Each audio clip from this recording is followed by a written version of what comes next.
Great. Welcome, everyone, to Carnegie. My name is Dan Baer. I'm the Senior Vice President for Policy Research here, and it's a pleasure to have you all with us today. It's nice to be able to do an evening event. I think we just got this space up and running in the last few months, and this is the first evening event I've gotten to do. So thank you for coming by after work, for those of you who are on your way home. It's a real thrill to be able to co-host tonight's event, which is the grand final of the Tech4Democracy Entrepreneurship Challenge on the margins of the second Summit for Democracy that the Biden administration launched with the first summit and is co-hosting themselves this year. We're really thrilled to have all of you with us and to have five great teams, five great entrepreneurs making pitches from 4 continents, and you'll get to see the judges in real time evaluate their pitches in a few moments. But before you do, one of the things that, when I was in the Obama administration, I was in the Human Rights Bureau as a Deputy Assistant Secretary, and one of the things that I worked on, including with some people in the room here tonight, was the ways in which new technologies were actually posing threats to democracy. And obviously those threats have become ever more real in our experience in the too many years, 12, 13 years since then. But one of the things that I love about this contest is that we're looking at the ways in which technology can help contribute to democracy and help advance democracy and advance people's participation in democracy around the world. And that's something that we should celebrate and lift up. And I'm looking forward to seeing the results of this competition tonight. Before we begin, I want to acknowledge that we're really thrilled to have Kemba Walden with us tonight, our acting national cyber director. Thank you for being here, and thank you for the work that you do on behalf of the American people every day, and obviously by indirectly on behalf of people who look after cybersecurity around the world because of the role that you play. And thank you also to IE University for co-hosting this event, for being here. And with that, I'd like to invite Irene Blasquez up to the stage from IE University, where she is the director of the Center for the Governance of Change. Thank you very much.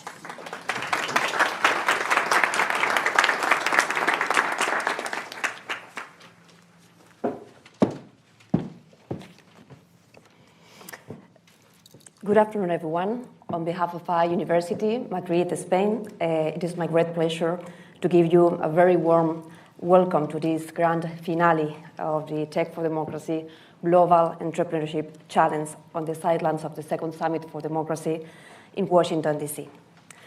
Thank you to all of you for your support, whether you are joining us in person here at the Carnegie Endowment for International Peace or following us live. I would like to extend a special thank you to Carnegie for partnering with our university and hosting this final. And thank you to Dan Baer and the amazing team helping us. This competition has aimed to identify the most promising innovators around the world who are directing technological developments towards the collective good through the design and deployment of democracy-affirming technologies. After taking us to 5 continents, in Madrid, Bogotá, San Francisco, Delhi, and Cape Town, I can confidently say that Tech4Democracy is now a project known worldwide. This entrepreneurship challenge has also allowed us to keep the Summit for Democracy alive during the year of action in all latitudes and in all its broad meaning and significance. Our Tech Democracy Initiative, led by our university and developed in partnership with the U.S. Department of State with the strategic support of Microsoft and other academic institutions, think tanks, organizations, and entities, is a vast and ambitious effort to harness the power of technology for social good. We have always been moved in this endeavor by the conviction that technologies are altering the balances of power, the conditions of prosperity and security, and the rights of the individual. We believe that with everyone's commitment and proper governance, technology can do so for the better. As an academic institution, we believe it is crucial to have a tech-literate civil society and to cultivate critical tech thinking among citizens.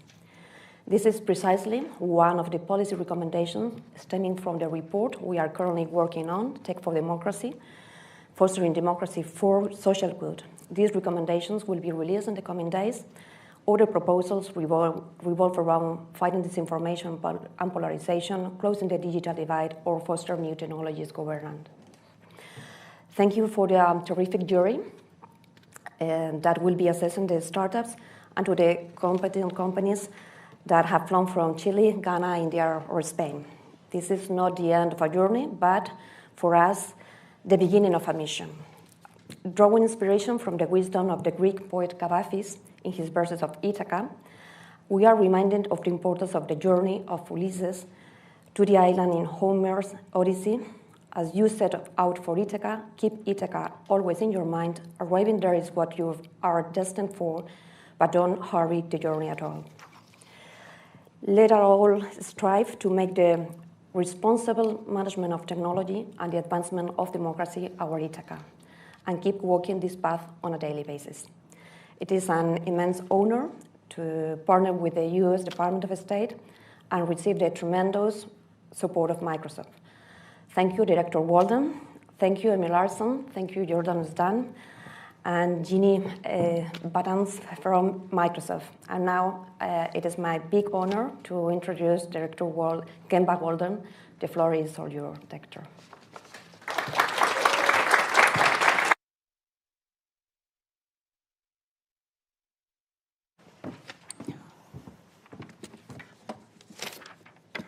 My apologies for coming a few minutes late this evening. Thank you for your patience. It turns out Washington, D.C. traffic, even if coming from less than 2 miles away, is challenging at 5 o'clock in the afternoon. But it's nice to be here tonight, and I want to start by thanking some of the people who made this possible. First, thanks to the team of IE University over the last year. IE and the State Department have organized Tech4Democracy events on 5 continents. It's really a privilege to speak at the end of such a long and impressive journey. And Irene, thank you for that lovely introduction. I truly appreciate it. Second, thank you to the Carnegie Endowment for International Peace for hosting this event. Your focus on international engagement and cooperation is so important. This is a perfect place to conclude the Global Entrepreneurship Challenge. And finally, thank you to all the teams, private sector partners, judges, and innovators who participated in these events. While the US government supports this challenge, all of this comes from you, not from us. From the ideas to the selection of winners, I'm inspired by your commitment to using technology to strengthen democracies. In 2021, President Biden hosted the first Summit for Democracy, calling on participants to work with us in a shared effort to set forth an affirmative agenda for democratic renewal, and you have all answered the call. This week, the US is focusing on advancing technology for democracy. It is incredible to think of how many people from around the world will be here to address this crucial issue over the next few days. It's also humbling to reckon with both the challenges and opportunities before us. As democracies, we seek to establish an affirmative vision of our digital future. Yet we know technologies are not inherently democracy-affirming or privacy-enhancing. Democracies around the world are facing new challenges from our digitally enabled world, from disinformation to surveillance of cyber intrusions. And so we must also consider the misuse of technology and rise of digital authoritarianism.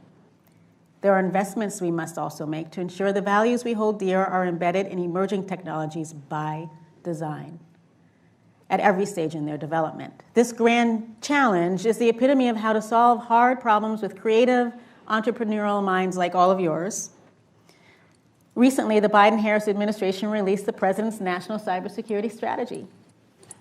When we first began drafting this strategy, we looked back at the decades of strategy and policy that came before us, and we're truly standing on the shoulders of giants today, with great work done by many who have come before us. But we did notice that decades of previous cyber strategies tend to fixate on threats, who was trying to hurt us and why they were so deeply invested in trying to hurt us. But in crafting the Biden-Harris administration strategy, we took to a different approach. Rather than focusing on the threats we needed to overcome, we started instead with what we wanted to accomplish and worked backwards. Cyberspace exists to help us achieve our goals, and so what are our goals? When the president released the strategy, he explained that cybersecurity is essential to the strength of our democracy and democratic institutions. He also wrote, quote, "We must ensure the internet remains open, free, global, interoperable, reliable, and secure, anchored in universal values that respect human rights and fundamental freedoms. Digital connectivity should be a tool that uplifts and empowers people everywhere, not one used for repression and coercion."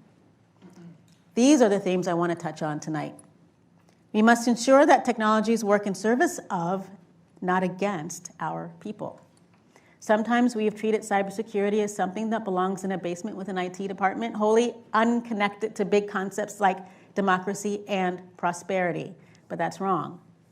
Securing ourselves against threats is not the only thing that matters when it comes to cyberspace. If that were the case, we'd simply tell everyone to turn off their computers. And since even our most basic home appliances have chips in them, that approach is off the table.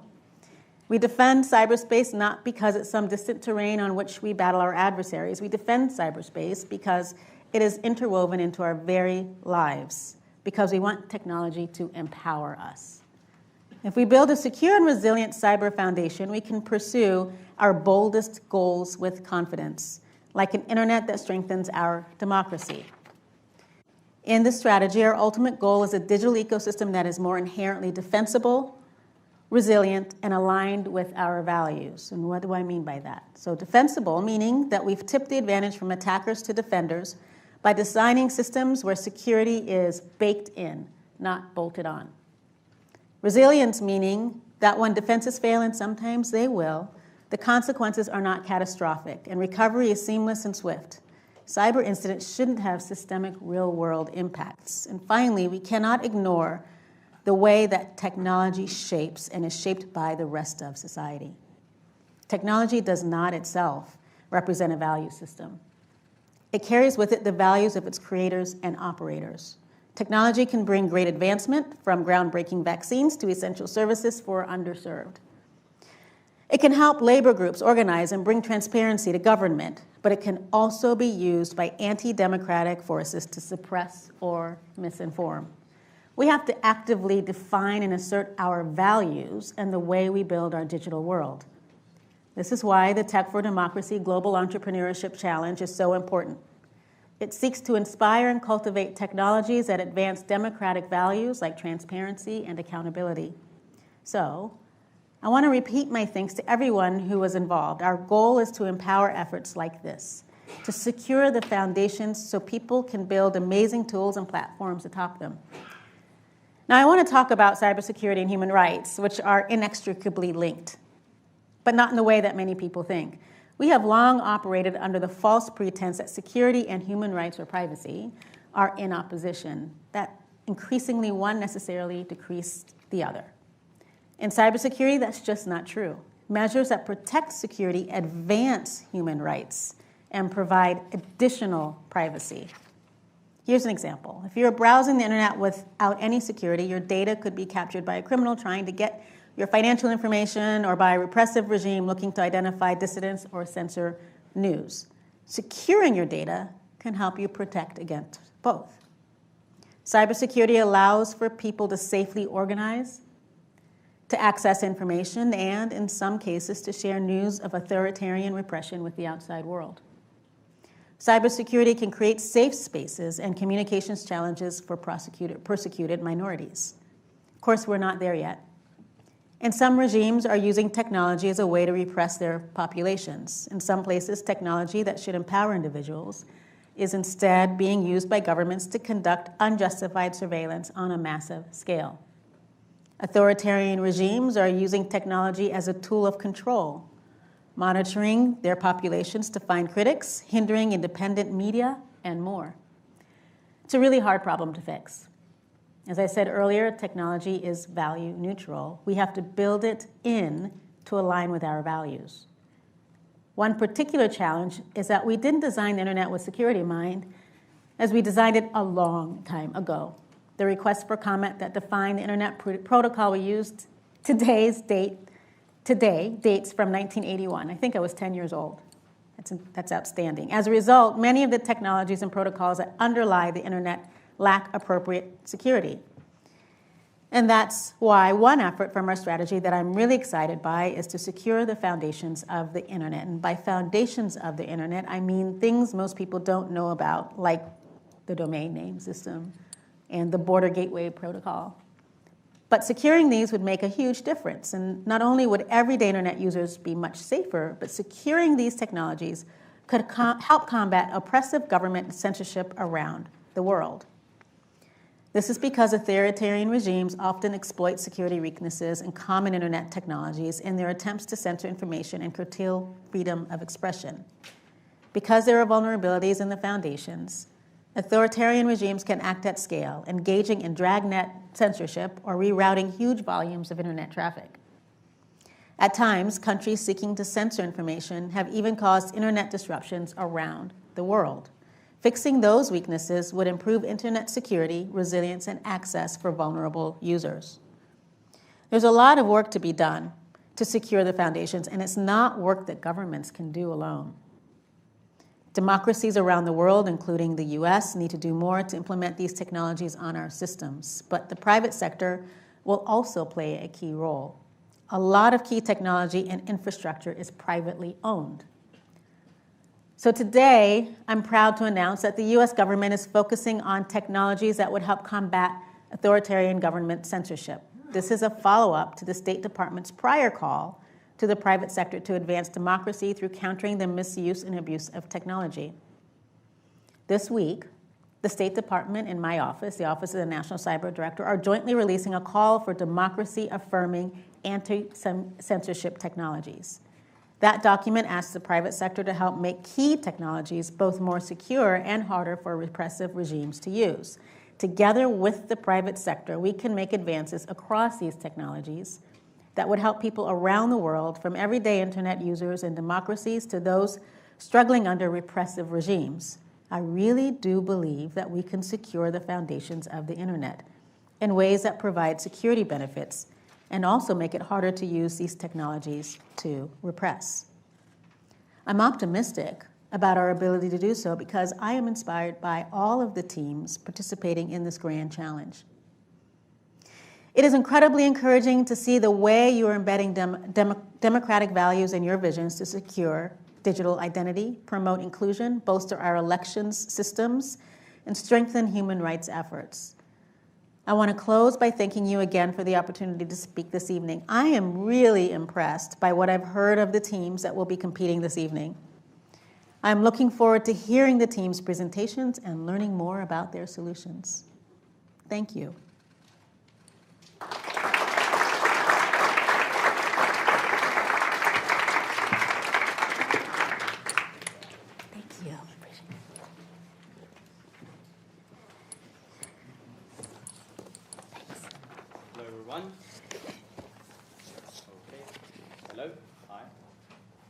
Hey, the mic is working now. Hi, everyone. Thank you, Director, for your words. And let's get the competition started. My name is Carlos Lucaetena. I'm the Executive Director at the Center for the Governance of Change at IE University. And I will be explaining very quickly how the competition will play out. I will introduce the startups. I will introduce the fantastic panel of juries that we have today. And as Irene mentioned, we have today with us the 5 winners of 5 continental competitions. So we have winners from Ghana in the African continent, from Chile in the South African continent, the United States in North America, Spain in Europe, and India in Asia Pacific. The competition will play out as follows. Each startup will have 5 minutes to do a pitch with a PowerPoint presentation, and then our fantastic panel of juries will have 5 minutes for a Q&A. The jury members will assess the startups in 5 criteria. They will evaluate them in their contribution to democracy, in the interest for investors, in their scalability, viability, the team as well, and basically they will be voting live. So if you see them on their mobile phones. Please don't think they're busy with something else. They will put their grades on the system. So I would like to welcome our jury members. First of all, we have Alex Engler, who is a fellow in governance studies at the Center for Technology Innovation at Brookings. We have Emily Fry, the Director of Cyber Integration, Homeland Security Center at the Meter Corporation. Thank you very much for being here. We have Alec Ross, who is an author and former Senior Advisor for Innovation to the US Secretary of State Hillary Clinton. We have Sheil Tile, the founder and CEO of Amplo. And I hope we'll have shortly with us Lilian Corral, who is the head of technology and democracy at New America. She's also stuck in traffic, but she'll be here in a second. The startups we have today with us, we have Truster from Ghana with Oswald Anonadaga, apologies. We have Neeraj Gudgutia from India, the founder of Right to Vote. We have Dario García de Viedma from Citibeats in Spain. Miles McCain from Atlos, the winner of the North American competition. And last but not least, Mario Novoa from EVoting in Chile. We will now watch a very short video of introduction that will tell you more about these companies, and then we'll invite the first startup to come pitch. So thank you, everyone.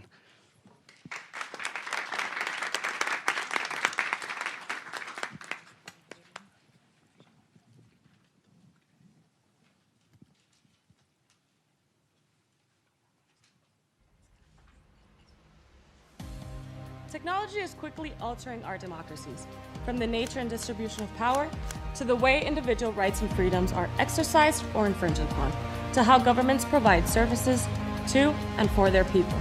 At the first Summit for Democracy, IE University, in partnership with the United States Department of State, announced Tech4Democracy, a project that aims to identify and foster entrepreneurs building technologies that affirm democratic values at their core,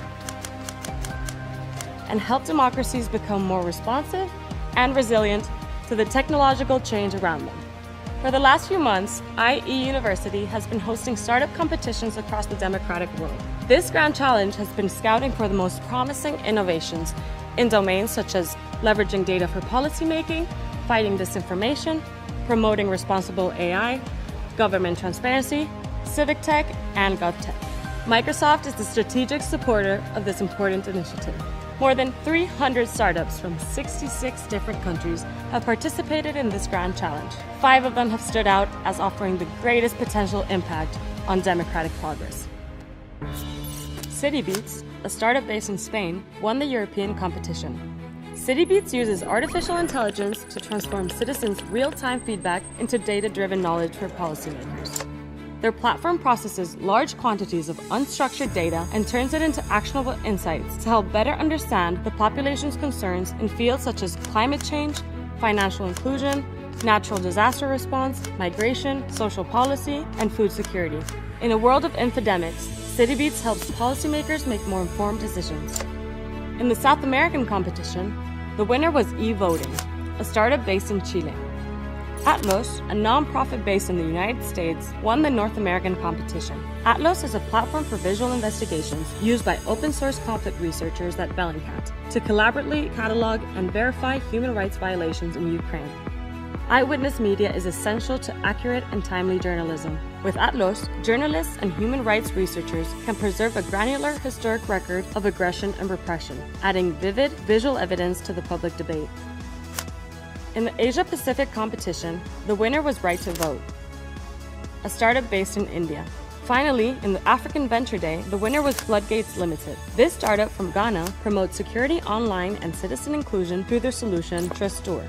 Trustor is a digital identity and business services platform that provides users with a verifiable digital identity and simplifies access to government services, financial services, and others through mobile devices. These 5 promising startups will now benefit from support from Microsoft to accelerate the development of their democracy-affirming technologies and a mentoring program to consolidate their business and open up partnership opportunities. Tech4Democracy is proof that it is possible to leverage innovation to support and advance democratic values. Governments participating in the Summit for Democracy, working with the private sector and civil society, have the chance to move this agenda forward in the years to come. We hope you will all join us in this endeavor.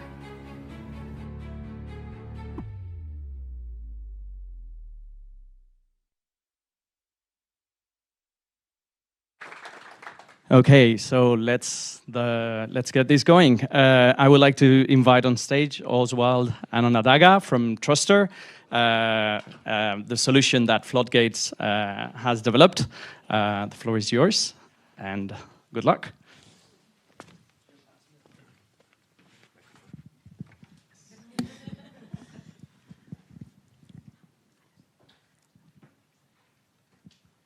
Hello, everyone. My name is Oswald. I am the founder and CEO of FloodGates, and our mission is to advance our world through digital solutions. I'm just waiting for my presentation to come up. Yeah.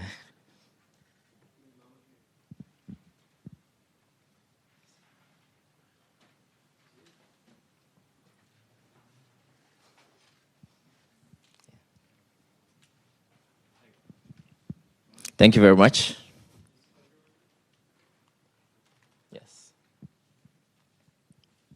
Millions of people across the world are excluded from governance processes due to the centralization of government services. Digitalization appears to solve this problem, but there is a greater risk of the systems being untrustworthy due to their susceptibility to identity fraud, security breaches, and disinformation. Democracy is reliant on the trust of the people in the foundational pillars of our society. This means that any threat to the representation, access, and participation of the people is a threat to democracy. Our solution to this is Truster, a borderless digital identity solution that connects individuals to businesses and government services. Truster allows for the issuance and verification of digital ID credentials, secure authentication through biometrics, a digital forms marketplace providing access to thousands of forms from government services and business services, fast and accessible credit, discounts and credit from our partners. Why now? There has been a boost in digitalization recently, and this has created a massive need for online security and data protection services, as well as national and international digital ID programs going on across the world. Also, the emergence of technologies such as face and fingerprint recognition, blockchain and smart contracts, public key infrastructure, and machine learning and AI has allowed us to be able to create highly secure and verifiable systems that foster trust in our society. In terms of our market, marketsandmarkets.com places the digital identity market size at $27.9 billion and predicts that it will reach $90 billion by 2027. Our goal is to capture $5 billion of this by 2030 through government services, bank and financial services, telecom and technology, and healthcare services. Our commercial model covers both individuals and businesses. We charge 30 cents per form processed, 3% on approved credit, and we also charge a premium fee of $3 per month. For businesses, we charge $10 per admin per month for access to our portal, and enterprise fees from $30,000 ranging up to $500,000 and more. Our operating costs are less than $50,000 a year, and our estimated revenue for the next 3 years is $57 million, coming from forms, credits, and premium subscriptions. We are differentiated from our competition through our ecosystem approach to digital identity and business services. Comparing Truster to YouVerify, Smile Identity, and My Identity Pass, we all offer KYC checks and authentication. However, Truster goes ahead to provide an identity network, digital ID issuance, a forms marketplace, credit access, and access to discounts from our partners. We have come a long way from being incorporated in 2020 and commencing business. Through 2021, we developed our product and signed strategic partnerships. In 2022, we began proof of concept trials with government services and business services. 2023 marked our launch, and we currently have over 2,000 users in 14 countries, with 158 service providers being onboarded. We have the Truster app available on iOS and Android. We have a web portal for businesses, and we provide API services for integration with existing software. Our strategic partnerships has given us a head start in the marketplace. One of these include the National Information Technology Agency of Ghana for authentication of government services. We also have LVS Africa, Stanbic Bank, ARB Apex Bank, a group of 146 rural and community banks, the Federation of African Law Students, which has over 30,000 members across Africa, Microsoft for Starters Founders Hub, and many more in progress. Our market strategy is to partner with government services and identity authorities, financial institutions, telecoms, and other services. We do direct business development and would add digital and traditional marketing. Based on our projections and strategy, we will hit the 100 million user mark in 5 years with over 10,000 users on our platform. We are a sharp and dedicated team of professionals coming together from backgrounds of computer science, business development, project management, logistics, law, and accounting. We have bootstrapped for the past 3 years and are looking to raise $2 million for operations, product, sales and marketing, hiring, and other services. Ladies and gentlemen, we must ensure the preservation and promotion of democracy in the digital age by building these principles directly into digital systems.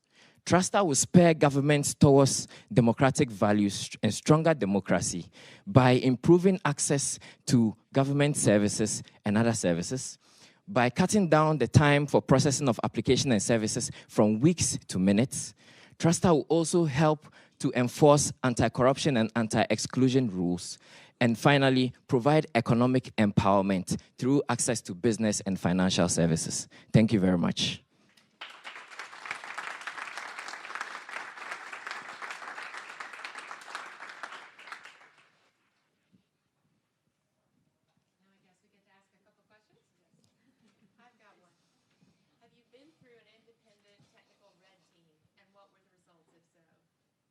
Can you please highlight what you refer to as a red team? So, yeah. So, a group of people that are intentionally trying to hack or compromise the technology. You can't hear me? So, the question is about how do we know that the technology is secure? Have you had independent technical allies attack it? And how would you know? Have you taken steps to remedy whatever they found? Yes. So in our partnership with government institutions like the National Information Technology Agency, we actually went through processes of review of the security apparatus of our system. And when we're running proof of concept trials with these services and with banking services, we are required to actually, as part of the banking regulations from the central bank, provide penetration testing results and a lot of other services and meet certain compliance requirements before we can connect to banks. And so we have done this, yes. Thank you. Can you describe your process for user testing and accessibility, making sure people can actually get benefits access, and any evidence that it's faster or easier with your app? Okay. Let me give an example. In Ghana, it takes about 6 hours for a user to open a bank account with any bank, with most banks. And this is because they have to get up, go to the bank, go and fill in forms, and submit information about utilities and a whole lot of things on paper. The bank has to go through a process of verifying this information and then finally open the account for the person. This could take between 6 hours. Sometimes it can take a day or two. Our system does this from the user's comfort, whether they are at home or they have traveled or they are overseas. So what we do is once a user joins Truster, what they first do is verify their phone number, email address, they verify their home addresses. We also have the capacity to verify their employers, if they are with certain employers that we are connected to. We are able to verify additional information and full KYC that is required by our central bank. And then once this information is all collated together, we can submit this directly to the bank. And through the tests that we have done with the financial institutions we are connected to, all of this can happen in less than 5 minutes. Yes.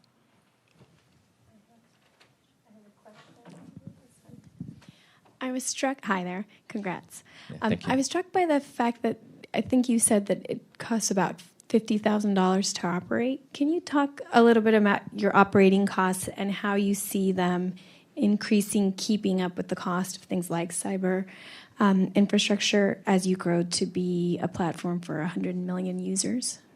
Okay, thank you very much.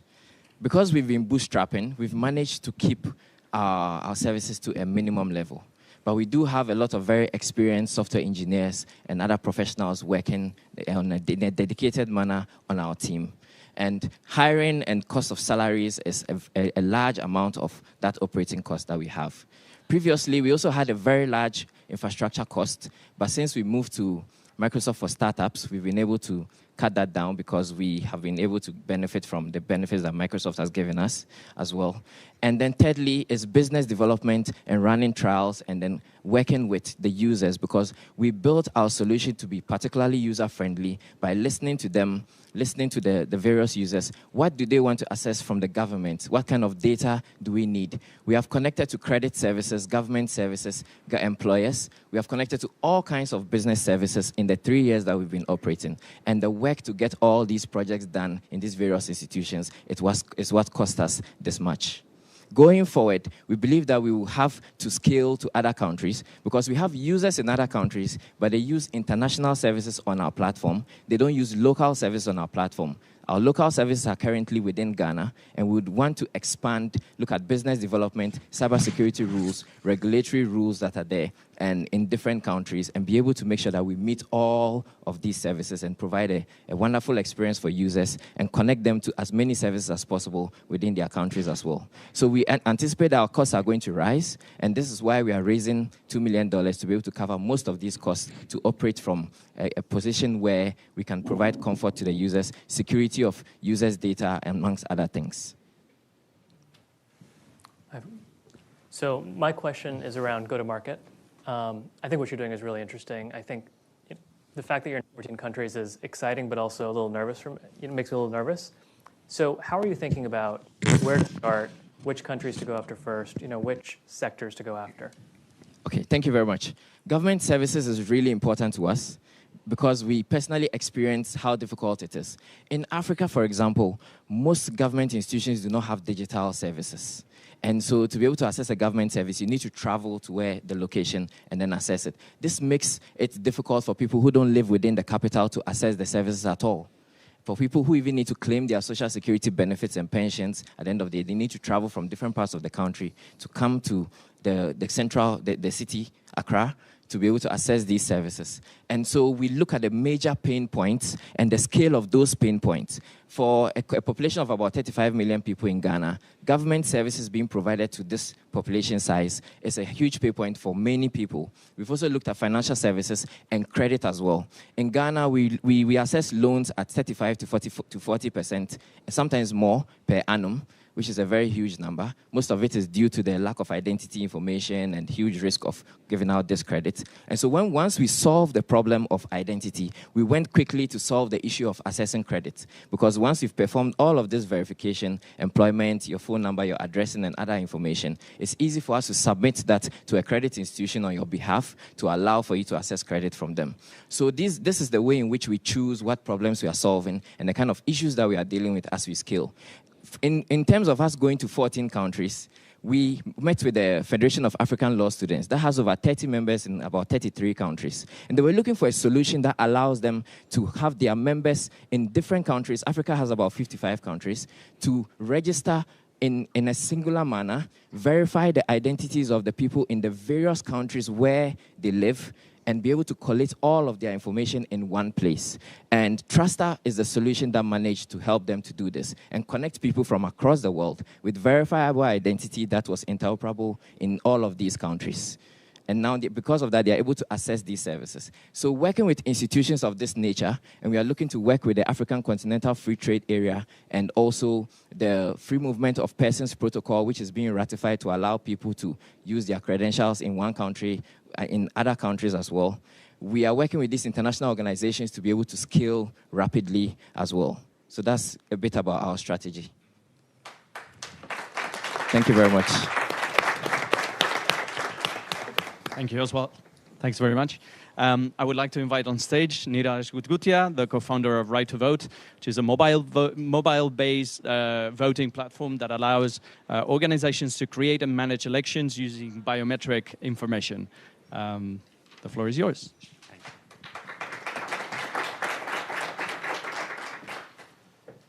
Good evening, everybody. I hope I am audible. Hi, I'm Neeraj Gutgutia, founder of Right to Vote. I'll just wait for the slide. Right to Vote is an online voting platform. And the mission we are working with, as the name suggests, is to ensure that no voter is denied his right to vote. Let's take the example of Indian national election 2019. Around 1 billion people were eligible to vote.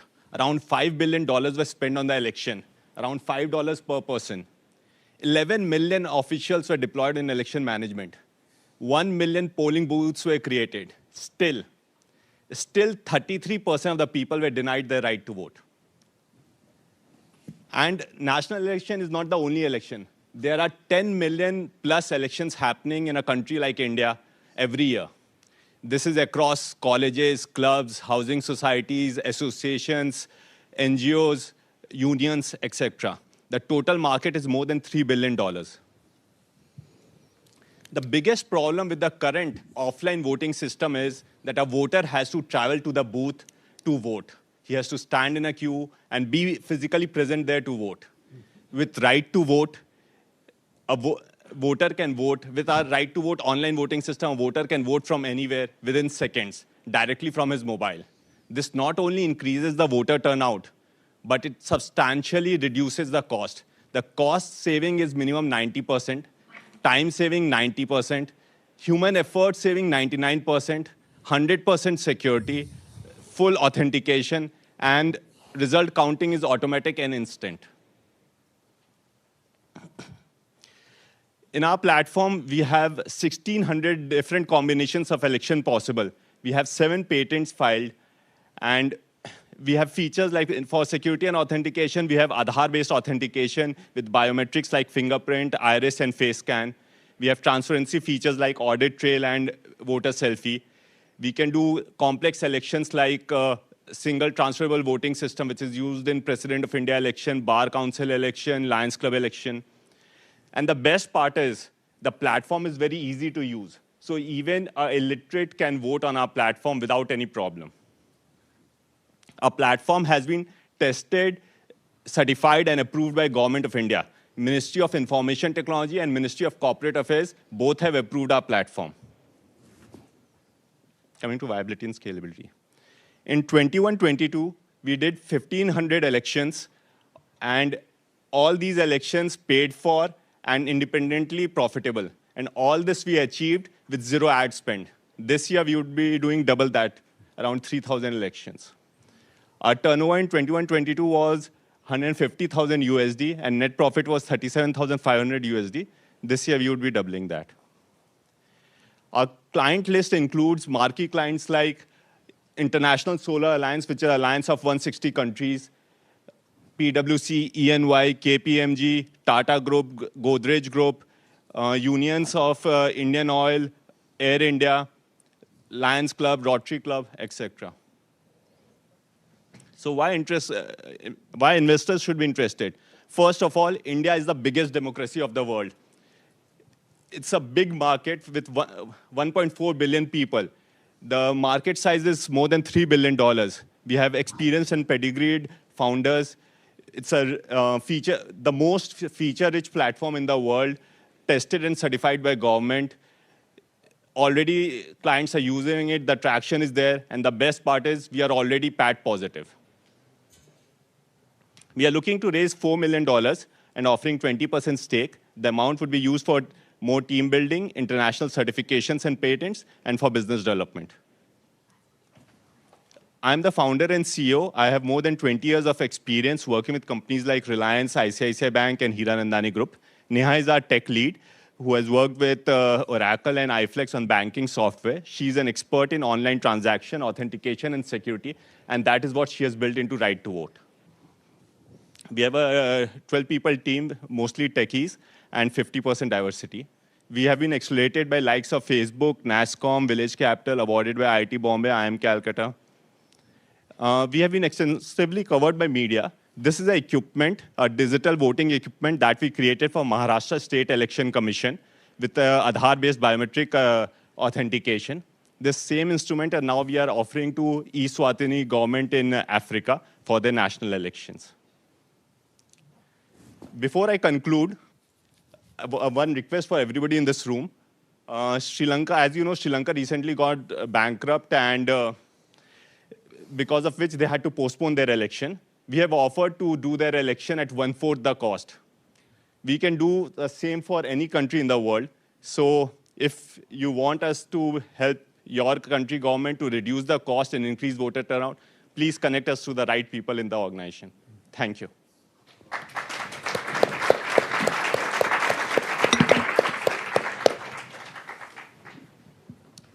So I'll start. Have you ever been, with the elections that you've helped conduct to this point, have you ever been the target of a cyber attack, and if so, how did you respond? So that is always a challenge. For example, we did election for IIT Delhi Alumni Association. Now, IIT Delhi is one of our associations where a lot of techies, means the best techies in the world are created in IIT Delhi, they say. So we had that challenge that people were targeting our platform, but we had 0 incidents. And as I mentioned, we do around 3,000 elections a year. We have never had a single incident where people have been able to hack into the platform. And why is that? Because we have kept it very secured. And at every layer, we have different security systems to ensure that nobody can get into. And so in the 2020 presidential elections, amidst COVID, the United States government determined that cyber voting, platform like yours was insufficiently secure to hold a presidential election. So what technology or knowledge do you have that the United States government does not have? See, I would not comment on what technology means. There's always a political reason also why people say that it can't be done online. See, there are stock exchanges which are operating online. There are banking systems that are operating online. If hacking was so easy, people would have hacked into stock market much earlier. So it's not that means there is an image created that the systems can be hacked easily. We are now we are willing to drive driverless cars. We are betting our life on technology. So we should not think that it can be easily hacked. Thank you. Go ahead.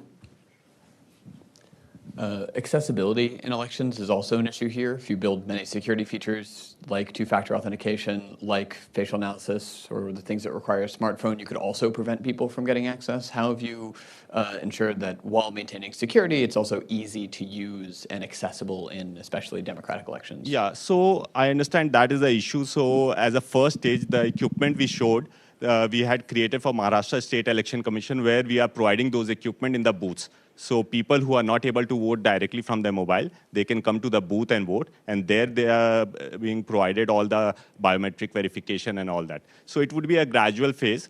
The thing is that, for example, NRIs or overseas citizens, means there is a huge population which are not able to vote because they are living somewhere else. In India, we have around 25 million overseas citizens who are not able to vote. So it will start gradually. We will first target these segments who are not able to vote, and slowly and steadily it will go to the 100% population. If there's time for one more question, I just want to ask, one of the primary obstacles that we've seen around the globe to adopting an online approach to voting is that identity issues are not measured the same across country borders, and figuring out who is actually voting has been a longstanding problem with most of the platforms that we have scrutinized. I won't name names, but we've looked at most of the platforms that are on the market today. Very valid point, and in that we have been lucky. I don't know how many of you are aware, India has created a system called Aadhaar, where the total 1.4 billion population has been properly documented with biometrics of finger, iris, and face scan. The whole data is online and it's being regularly used for banking and other purposes. So that's why we have been very lucky, and that's why India would be one of the leaders in online voting. Thank you. Thank you, Neeraj. I would like to invite on stage Darío García Viedma, who is the product manager from Citibeats, who won the European competition. The floor is yours. Thank you.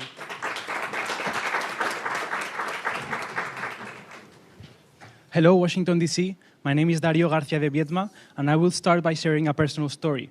My first job 5 years ago, I was working for the London City Hall as a street interviewer. So picture me talking to people like, do you like this bench? Do you like this park? And as soon as they found out that I was working for the City Hall, they would grab me and tell me their whole lives, because these people needed to be heard. So after this, I built this dream that I wanted to make or work in a project that makes every single voice be heard. And that's why I'm working as a product manager at Citibeats. Our mission is to help decision makers anticipate social change by structuring collective wisdom in real time. Because people are already talking. Actually, in the last few years, we have published more than 90% of the whole historical data. The problem is that 80% of this data is unstructured, meaning that it's impossible for the human eye to read it. And that's where our technology comes. We basically collect everything that's being published online, you name it, social media, digital forums, and we even run online and offline surveys to target other communities, and then we pass it through a natural language processing algorithm. What makes us special is that the users, so we are a SaaS, so license owners, are in 15 minutes, they are setting the training criteria for the AI so that it's displayed in a way that it's actionable and helps decision-making for them.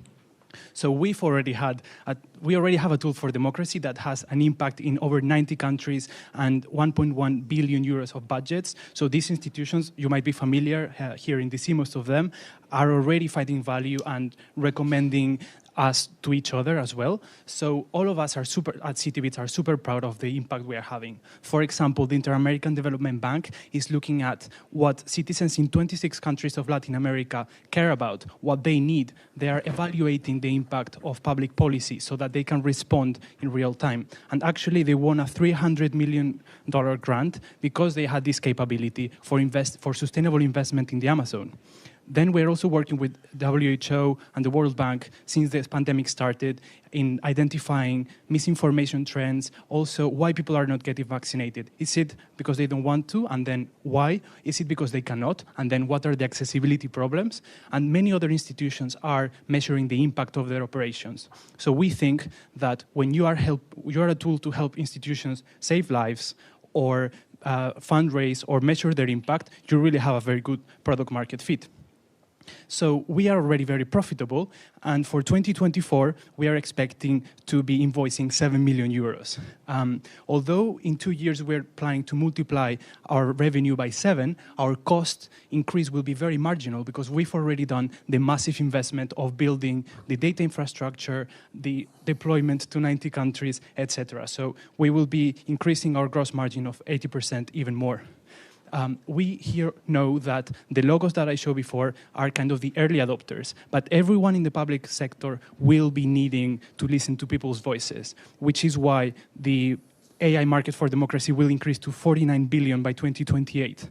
The point that I want to make here is that the public sector will be super strict about ethical AI. They will be demanding the highest standard of transparency, diversity, and we also know that they will be legislating so that this is also the standard for the private sector, which is why we are obsessed with becoming the standard in human-centric AI. How are we doing this? Every customer is asking us for full transparency, so we are providing metrics of performance of every single model, from the most simple one to the most sophisticated one. And they are using this, like independent researchers are using this for their non-profit research. We are also working on bias detection models, especially applied to gender bias, age bias, rural versus urban. And in the European final, like 7 months ago, I was super proud to announce that we were going open source.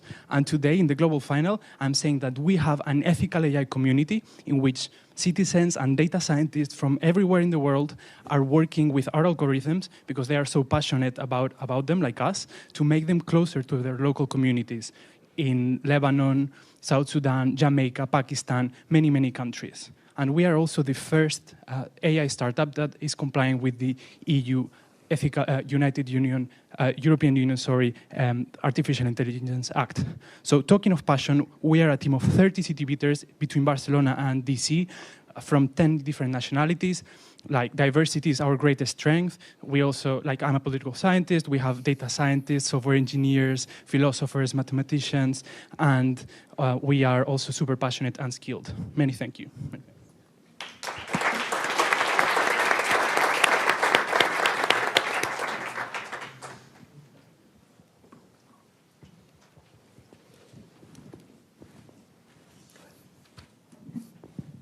So can you tell us a little bit about the first adopters and how you first began to focus on the ethical aspects of AI?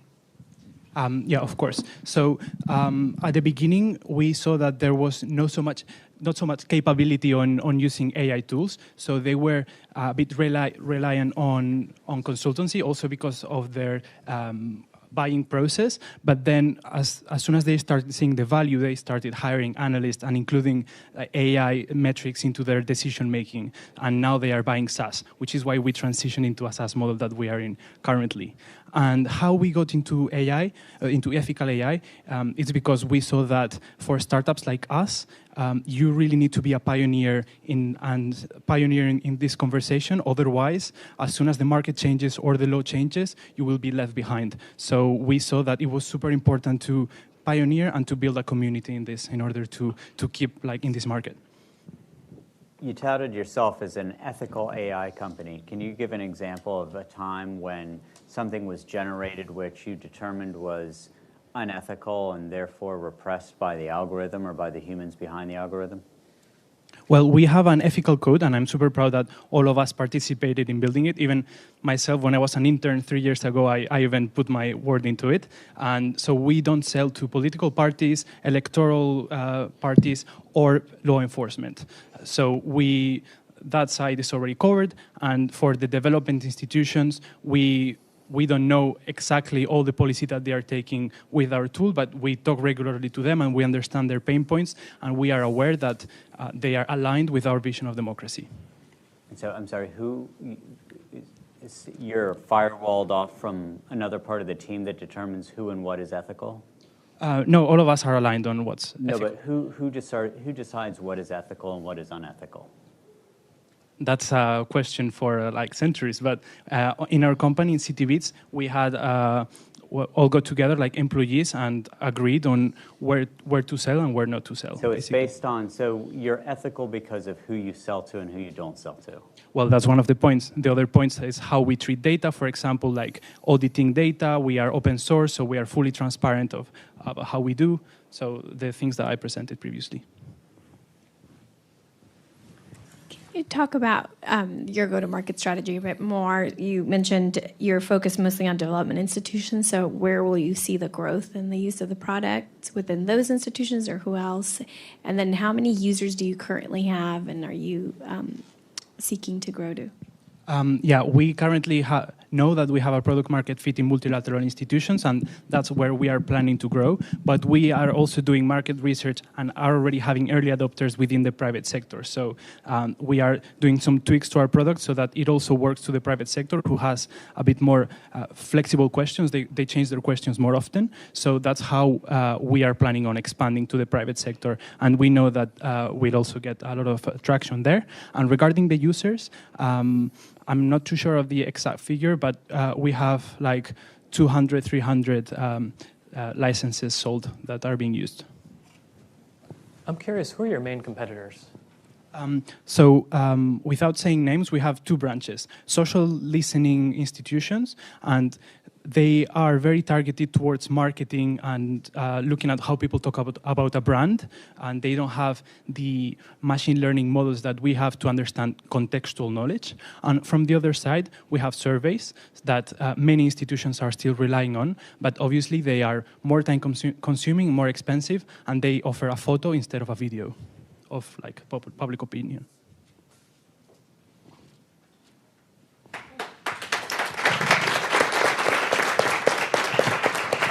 Thank you, Dario. Next up, we have the winner of the North American competition. From the United States, we have Atlos. Welcome, Mike Smith-Millen. Thank you.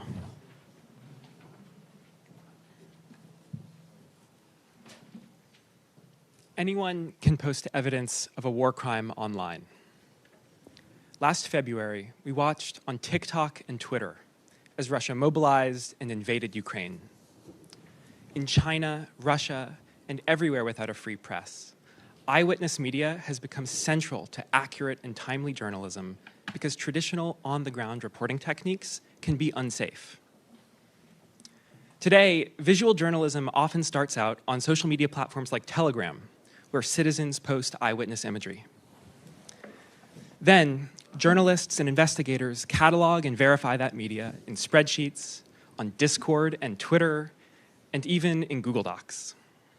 And finally, they publish original reporting based on that media.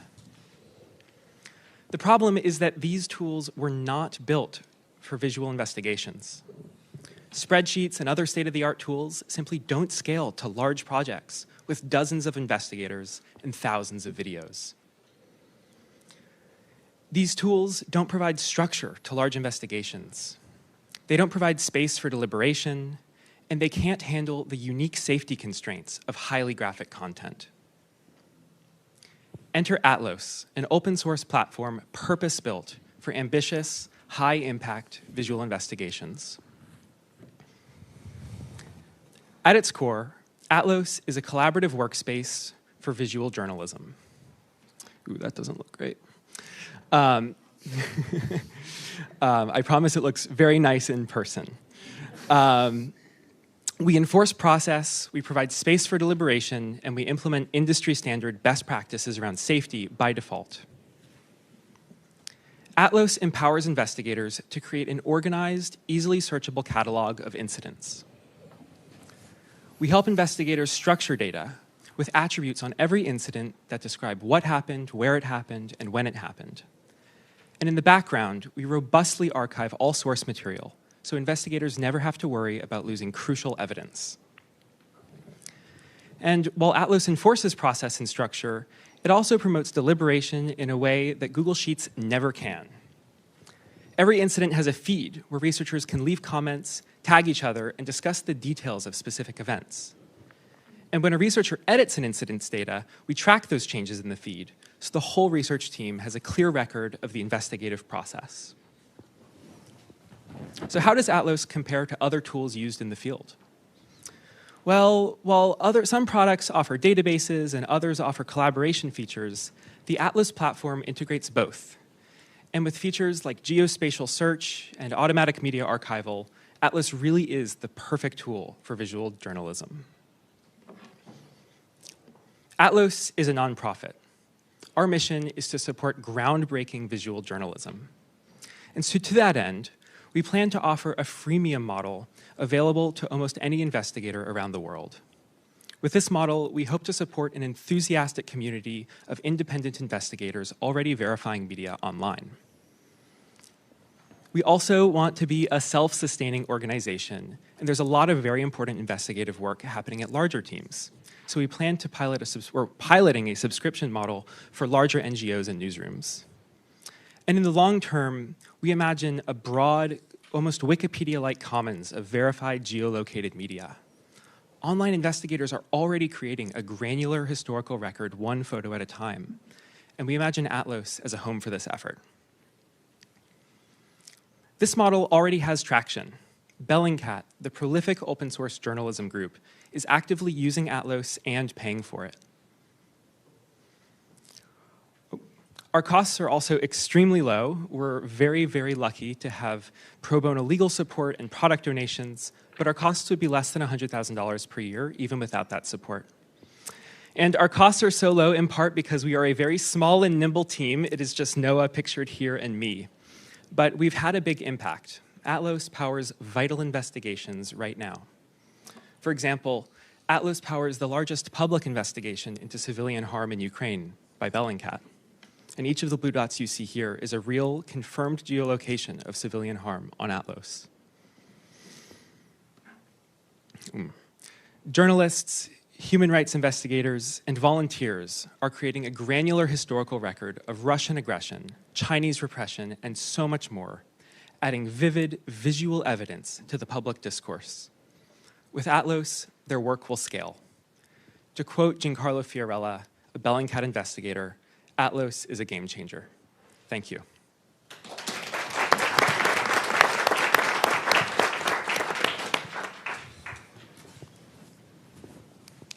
I'm wondering about deepfakes. I'm really glad you asked. So this is an unsolved problem in the world of journalism and open source research. Aspirationally, I want to say that through the power of consensus and community building and norm building, that the open source investigative community will find a way to sort of systemically handle the question of deepfakes. There have been a number of high-profile incidents, many of which Bellingcat dealt with directly, where they were seeded with fraudulent or misleading information, and that is something that we actually build in first-party to Atlos, so there's a very easy way to flag something as deceptive or misleading. But Atlos doesn't do that work for you, right? It's ultimately on the investigative community using the tool to do that. So I will not pretend that Atlos is a tool that will be able to solve deepfakes. That is not true, and that is not what we do. But I'm optimistic that by supporting the open source investigative community, we can sort of power the important and thoughtful work that others are doing in that area. I think this sounds like a great product and certainly useful in its space, but I'm not seeing the game-changingness. It seems like an obviously incrementally better software, but can you describe a little more why it's like so, or why it's seen so dramatic as a dramatic improvement in the field? Absolutely. So one of the big step changes that we've seen recently, and Bellingcat has really pioneered this model, is using a large team of investigators, often volunteers from around the world, to conduct these incredibly ambitious investigations. And that is just not something you can do by just throwing people into a Google Sheet, right? You have to have access controls. You have to have interventions around safety. I didn't talk about this very much, but one of the things we do on Atlos is we try and make it possible for investigators to sort of more safely handle highly graphic content, and we implement a number of safety interventions to that effect. And if you don't have that tooling in those systems, it's quite irresponsible to sort of unleash the internet on a spreadsheet of reported incidents of, say, civilian harm. And so what Atlos empowers Bellingcat to do is to actually take their really, really important work and pursue it at a scale that would otherwise be untenable. But I completely agree with your sentiment. Atlos is not some magic AI tool, right? We're solving a human problem through sort of thoughtful application of technology. And it turns out that this is actually, this process problem that you see in these large visual investigations is something that is solved by a web app. Have you generated any interest from large media companies? I saw the Washington Post logo on your presentation there. Have you gotten an email from the Washington Post that says, we want to learn more? Or have you heard anything similar from any of the large technology platforms, a Facebook, a Twitter, or others?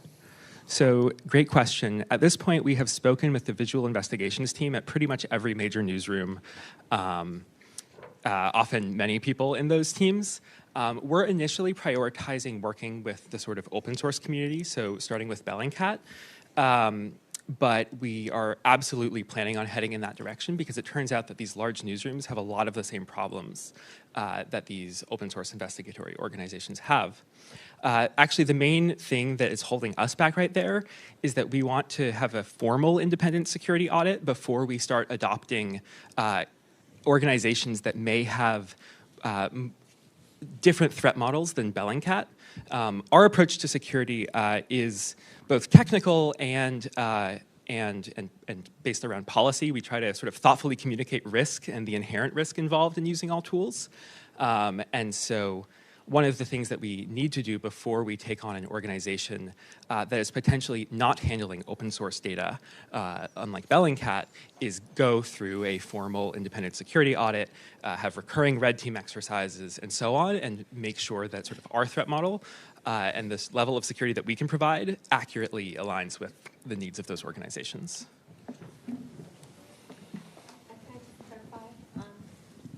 So the data, how is it being integrated into the platform? Is it by the investigators themselves? It's not actually, crawling and grabbing some of the eyewitness data that you talked about, right?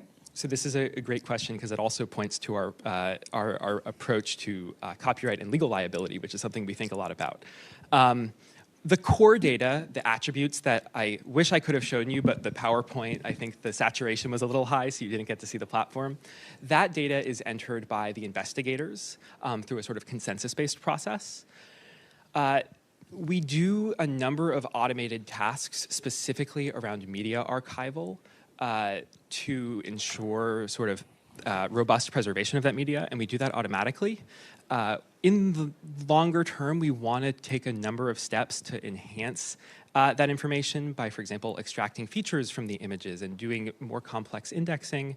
But at right now, almost everything is either entered by investigators or is pulled by us into our archive and hashed without very much further analysis. Thank you.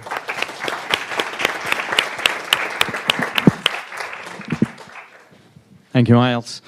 Okay, well, last but not least, I would like to invite Mario Novoa. Mario is the co-founder of EVoting in Chile. He provides electronic voting systems that use cryptography. So good luck, Mario.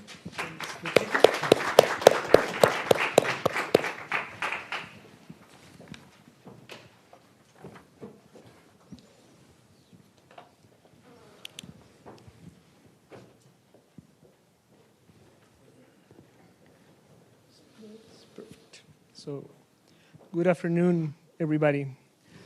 My name is Mario Novoa. I'm the co-founder of EVoting. We're a startup that has already been used by 2.5 million people. And we founded the company because organizing elections and general meetings is complex, especially when you think about organizations such as associations, universities, union, or professional associations. And they face these problems frequently. In general, in terms of logistic, venue, printing ballots, counting them, it's out of focus for most of them, and it ends up with low turnout. That's why we develop a service for secure online participation. The secret sauce behind this is that we use applied cryptography to encrypt each ballot individually before logging so that we secure secrecy. We distribute decryption keys to the organization, and this model has already been approved and set as the standard for many regulators in Latin America. The way it's worked, it's a web-based platform, so you don't need to download any app. You can participate from any location. It's compliant, transparent, and guarantees secrecy. And it's really easy to use and with a full service for voters and organizations. This is actually the thing our customers love the most about us, as the governor of Bio Bio states. And this is also the key reasons why we've been growing so much in the region. At this point, more than 1,000 organizations across Latin America have worked with us. They have trusted their processes with us, and this has fueled our growth. We have done more than 3,000 processes, and in those processes, we've multiplied our revenue by 7 times in the last 5 years. But this growth, it's mainly based on participation. The more we grow, more people can participate, and we've seen this again and again. People want to participate. And for that, I'll give you a few examples. A few years ago, Chilean people living abroad couldn't vote. So they organized and they asked us to run a symbolic presidential election. And the results of this were amazing. People voted from more than 110 countries. And with this president, new legislation passed, and they get the right to vote now. Another example with the Chilean National Association of Medical Doctors. They have almost tripled their turnout while voting with us. Or, for instance, during the social outbreaks in Chile a few years ago, we ran an online civic consultation alongside the National Mayor Association, where 1.2 million people voted for a new constitution. This led to a peace agreement that was reached a few weeks later, and in a way gave a democratic solution to the conflict. All of this is only possible because of the amazing team we have. It's led by Tomás Barros, computer science PhD, and the brain behind all our cryptography. José Miguel Piquer, our chairman, he's also a computer science PhD. He's the father of internet in Chile, and myself. I'm the salesman. I'm the youngest entrepreneurship professor at Universidad de Chile, and also we have the support of top investors. We've done 2 rounds of financing. And I have the support of several institutions. And to summarize, we're a secure solution for online voting. We use applied cryptography for this. We have a proven track record. More than 1,000 organizations have used our technology in 9 countries in the region. And we have an experienced and diverse team that's ready to execute on our vision to improve democracy one ballot at a time. Thank you very much. And sorry about the slides, it's not what we sent. Just to clarify. I'm curious how you price. Yes, it's a good question. So we do have several, let's say, business segments. For most of them, we priced based on projects.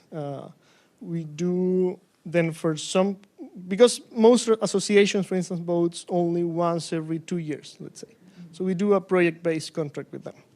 Then we have recurring revenue with some of our customers, for instance, universities and investment funds. We do annual contracts with them, and we have recurring revenue on that side. And we charge, in general, based on the people that are able to vote. So let's say, giving the how big the organization is or the amount of people that are associated with it, we charge something between $1 to $5 per person.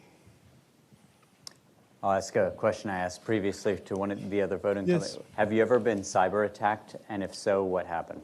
Yeah, so we've been attacked both, let's say, ethically and not. We do yearly ethical hacking processes. We've done this with Dreamlabs from Switzerland and with Hackmetrics, which is the one that do this for Mercado Libre in Latin America. We do that every year, so that's, let's say, it's the white-handed side. And we've also run several more political processes in which we've been attacked. People have tried to steal voters' information, for instance. That's quite common. We have a lot of technology put into us. We use, well, Amazon Web Service for starters, but then all the data we use is encrypted, and the keys to that are, we give them to the organization, so we don't have access to that. Also, all of the access from the security standpoint are managed through whitelists of IPs to double factor of authentication. So we've been, I would say, unsuccessfully attacked several times trying to steal voter information or even trying to put us down with DDoS attacks. I've got a question. Yeah, and this, of course, is off. Let me try that again. So now I've got a question. A lot of times we, in the dialogues I'm involved in, we will separate different kinds of elections. Yes. And it seems to me like you have a really robust market in like, the Association of Medical Doctors and HOAs. And we would categorize that very, very differently from an election that places officials in a governmental position. And I wonder how you think about that. Is that different for you? And would you be willing to really target the market outside of government officials, or are you really intentionally going after that government segment? So it's a great question. It was actually, I could say, kind of fundamental to us. In what space should we be in? So in terms of competition, there's actually a few companies in the world that do official government elections online. Cytels, Mermatic, Indra. We are outside that market on purpose, mainly because that sales cycle is too long, and it's depending on policymakers in a way. So for Chile to vote online, Congress needs to approve that. And we're not going to wait for that in that sense. And on the other hand, the private sector provide us with volume of processes that we couldn't do in the public sector. So we're running around 600 to 700 processes a year at this point, and none of our customers represent more than 3% of our revenue. So it's a great revenue stream, and we really love these kind of customers, and we're not kind of planning to run official election in the short term.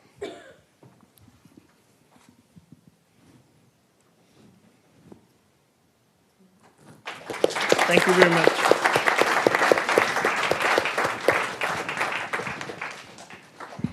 Thank you, Mario. Thank you so much. It was wonderful to hear from all the innovations. I would like to invite to stage Jeannie Badanes, Senior Director at the Democracy Forward Initiative of Microsoft, who will be giving closing remarks and handling the award. So, good luck. Thank you. Well, this has been very inspirational. I fully realize that you all are all eager, especially you all, to hear the results, and some of you might be eager to get to the reception. And so, as I heard Dan say earlier, no one ever got in trouble for giving a short speech in DC, so I will keep this really, really short. I lead the Democracy Forward program at Microsoft, and we're often asked, those of us who are on the team, why does Microsoft have a team that focuses on democracy? I think those in this room might actually understand that, but we're often asked that question, and it's always asked with a little bit of skepticism. You know, like, what are you trying to sell to democracies? Like, why is it that you do this? And there's sort of a simple refrain that we tend to say in response, which is, democracy is good for business. You know, we make the vast majority of our revenue from the world's democracies. We can depend on the rule of law when we're in democracies. And that's a lot harder when you're trying to build a market in a place where the rules can change on you any minute, or you can't depend on the governments of that country. And so, yes, we think that democracy is good for business. However, this morning, as part of the Summit for Democracy, some of us were at an event hosted by CSIS, where someone kind of flipped that in a way that I thought was really interesting, which is they said, yes, democracy is good for business, but can business be good for democracy? And what I heard today from all of you, and I recognize some of you are nonprofits, but it's a great reminder that business, in particular technology business, can really and really has an obligation to be good for democracy. And so I know at Microsoft, that's something that we focus on. Just this week, we've been working with USAID and Internews to announce a partnership around journalism. We've been doing some work with the Tech Accord around cyber mercenaries and essentially saying that we as technology companies have some principles in place when it comes to that space.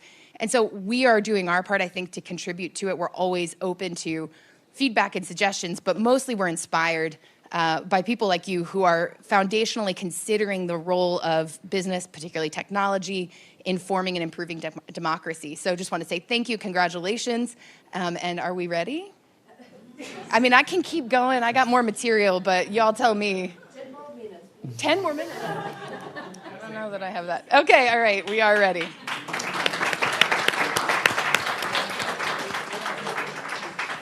Okay, again, congratulations to everyone for all your hard work. The winner of this competition is EVoting.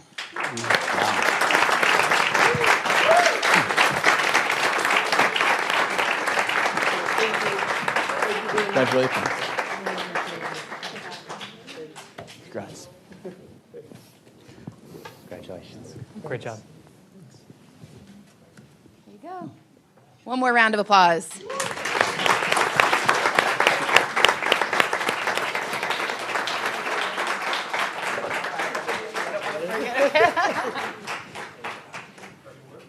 All right. Thank you all. Congratulations. Here, the envelope. There you go. Congratulations. Thank you, everyone, for this fantastic competition. Thank you to all our partners, Department of State, Microsoft, all the jury members, the startups that have come from so far away. I think this is, as Irene said, the first of many. We want to continue to advance democracy through technology. And I have a comment. People on glass houses shouldn't throw stones, but I would like to see more women in the next competition. We had women throughout the competition. This has been the result of not being enough women in the STEM sector, in the tech sector, in the entrepreneurship sector. So I hope that next year we'll have more women. And I invite you all to participate in next year's Venture Days. And now I would like to invite you to go upstairs and enjoy the cocktail reception. Thank you, everyone. And yeah, let's enjoy.